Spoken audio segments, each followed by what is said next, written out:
Bonjour et bienvenue dans cette nouvelle vidéo. Aujourd'hui, on plonge dans l'histoire fascinante des Templiers, ces mystérieux chevaliers qui ont marqué le Moyen-Âge. Leur ascension fulgurante, leurs secrets, leur chute brutale. Et les légendes qui les entourent continuent de captiver le monde. Était-ce simplement un ordre militaire religieux, ou les gardiens d'un trésor caché et de mystères inavouables? Restez bien jusqu'à la fin, car vous pourriez découvrir des détails que l'histoire a préféré garder dans l'ombre. Alors, asseyez-vous confortablement et laissez-moi vous emmener dans cette aventure hors du commun. Mais attention! Ce que vous allez entendre pourrait bien changer tout ce que vous pensiez savoir. Abonnez-vous et activez la cloche, car cette histoire ne fait que commencer. Prêt à lever le voile? Allons-y! Les Templiers et l'art de la guerre psychologique. Manipulation de l'ennemi, rituel intimidant et stratégie mentale. Les Templiers ne se sont pas seulement distingués par leur discipline et leur organisation militaire, mais aussi par leur capacité à influencer l'ennemi sans même livrer bataille. En utilisant des stratégies de guerre psychologique avancées, ils auraient su manipuler la peur, exploiter les superstitions et cultiver une aura de mystère pour briser le moral de leurs adversaires. Cet épisode inédit explore comment les Templiers ont utilisé la manipulation mentale et la perception pour renforcer leur domination et asseoir leur légende. Les Templiers et la peur comme arme de guerre. Les Templiers étaient des guerriers redoutables, mais leur plus grande arme n'était peut-être pas leur épée, mais leur esprit. Avant même d'engager le combat, ils savaient comment affaiblir leurs adversaires par des tactiques de guerre psychologiques sophistiquées. Comment ont-ils utilisé la peur, les symboles et les rituels pour influencer l'ennemi et assurer leur domination? Plongeons dans l'art secret de la manipulation mentale des Templiers. L'utilisation des symboles et des rituels pour intimider. Les Templiers savaient que les images et les rituels avaient un impact puissant sur l'esprit humain.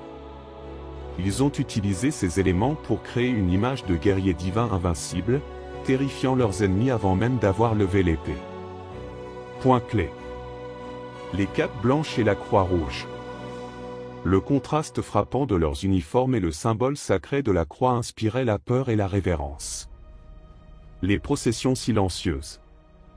Avant certaines batailles, les Templiers défilaient en silence, créant une atmosphère pesante et solennelle qui déstabilisait leurs ennemis. Les chants de guerre. Des prières récitées d'une voix grave, semblables à des incantations, donnaient l'impression d'un pouvoir mystique. Les rumeurs de rituels obscurs.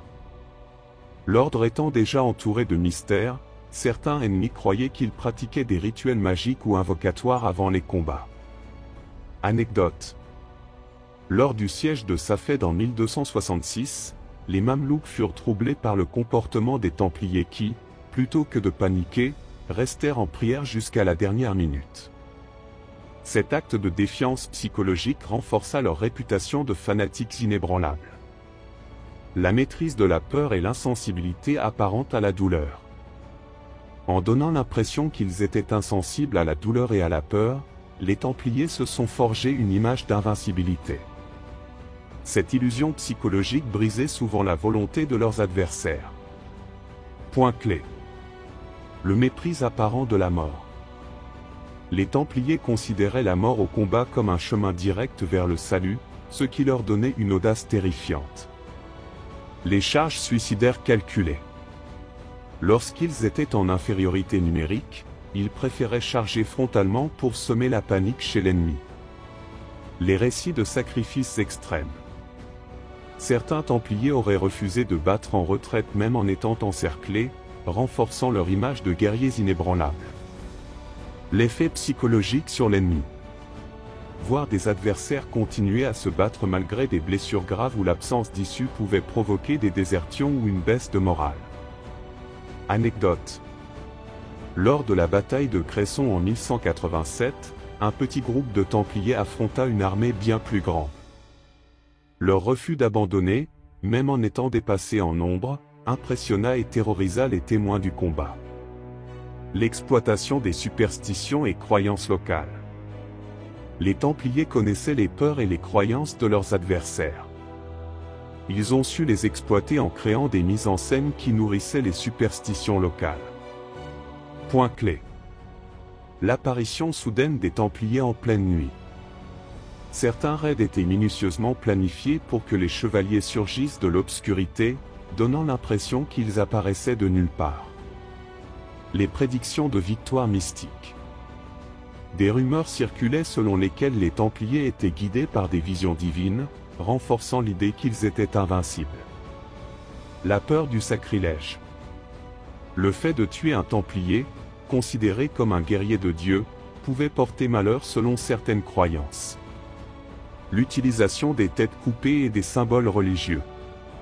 Certains récits racontent qu'ils plaçaient des crânes ennemis sur des pics ou qu'ils traçaient des croix ensanglantées pour terroriser les assiégeants. Anecdote.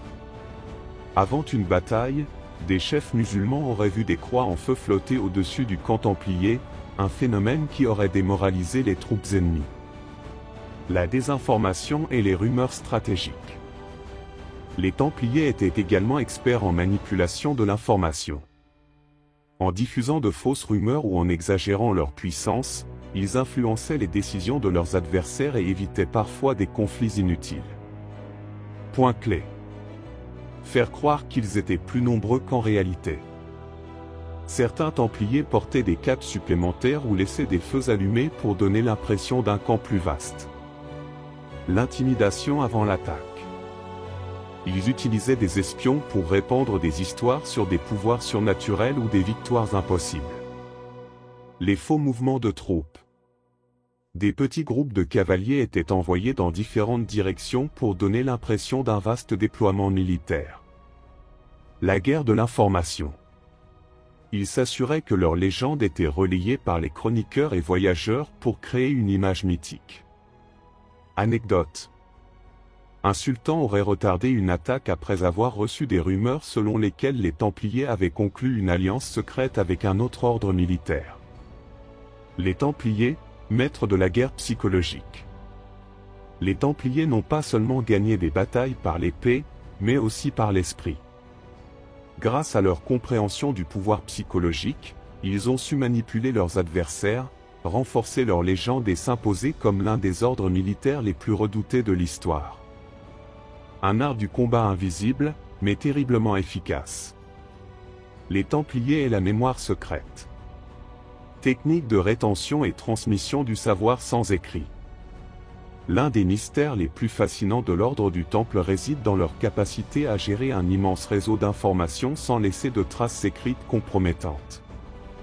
Comment un ordre militaire aussi structuré pouvait-il transmettre des ordres complexes, stocker des connaissances stratégiques et former ses membres à des savoirs spécialisés sans une documentation extensive?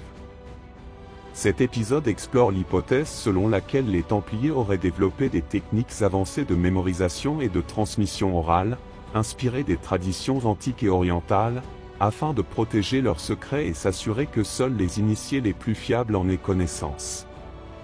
Un savoir sans écriture? Les Templiers possédaient un immense réseau international, dirigeant des commanderies, des finances, des opérations militaires et des alliances diplomatiques. Pourtant, très peu d'archives ont survécu à leur chute, et les rares documents retrouvés semblent bien en deçà de ce que nécessitait un ordre aussi puissant.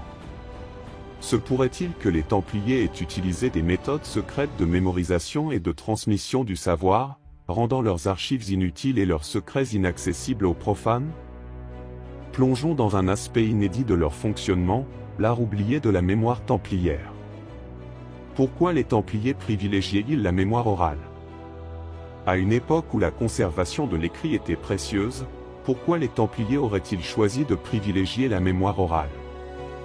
Cette stratégie leur permettait d'éviter les risques d'espionnage, de destruction de documents compromettants et de préserver des connaissances essentielles à leur ordre. Point clé. Éviter les fuites d'informations. En période de conflit ou de persécution, ne laisser aucune trace écrite permettait de protéger l'ordre et ses secrets. Protection contre l'Inquisition. En n'ayant pas d'archives compromettantes, ils réduisaient le risque de voir leur doctrine et pratiques détournées contre eux. Mobilité et flexibilité. Les Templiers opéraient sur plusieurs continents et avaient besoin d'un système de transmission efficace et rapide, indépendant des manuscrits fragiles et difficiles à transporter. Contrôle strict du savoir. Seuls les membres dignes de confiance avaient accès aux informations clés, renforçant la discipline et l'élitisme de l'ordre. Anecdote. Lors de l'arrestation des Templiers en 1307, les autorités ont été surprises de ne pas trouver de documents détaillant leur structure interne, renforçant l'idée que leur organisation fonctionnait grâce à un système oral sophistiqué. Les techniques de mémoire utilisées par les Templiers. Si les Templiers ont transmis leur savoir sans documents, quelle méthode utilisaient-ils pour s'assurer que leurs membres retiennent des informations complexes et précises ? L'histoire nous offre plusieurs indices qui suggèrent qu'ils ont développé des techniques avancées de mémorisation. Point clé. La méthode des lieux, mémoire des palais. Inspirée des traditions antiques grecques et romaines, elle consistait à associer des informations à des lieux précis, permettant de se souvenir de données en visualisant un environnement mental. L'apprentissage par récitation. Les Templiers apprenaient certains textes et codes par cœur en les récitant de manière répétée, notamment les règles de l'ordre et les stratégies militaires. Les cartes mentales. Plutôt que de dessiner des cartes sur parchemin, certains Templiers auraient utilisé des techniques de visualisation pour mémoriser des itinéraires et des fortifications. L'utilisation de symboles et de codes mnémotechniques. Certains mots-clés ou symboles facilitaient la transmission des idées complexes sans nécessiter d'écrits détaillés. Anecdote.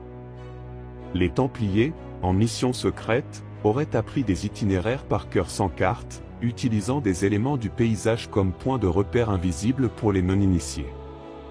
Transmission des connaissances ésotériques et rituelles. Au-delà des aspects militaires et logistiques, l'ordre du Temple semblait posséder des connaissances mystiques et ésotériques qu'il fallait préserver. Comment transmettait-il ces savoirs sacrés sans manuscrit ? Point clé. Les cérémonies d'initiation comme outil de mémoire. Les rituels répétés ancrent les informations dans la mémoire, en associant des gestes précis à des enseignements spirituels. Les chants et formules sacrées. Le recours aux prières et aux incantations permettait de mémoriser des concepts religieux complexes. Les enseignements progressifs. Chaque grade de l'ordre apprenait progressivement de nouvelles connaissances, limitant l'exposition totale à l'information. Les symboles et inscriptions cachées.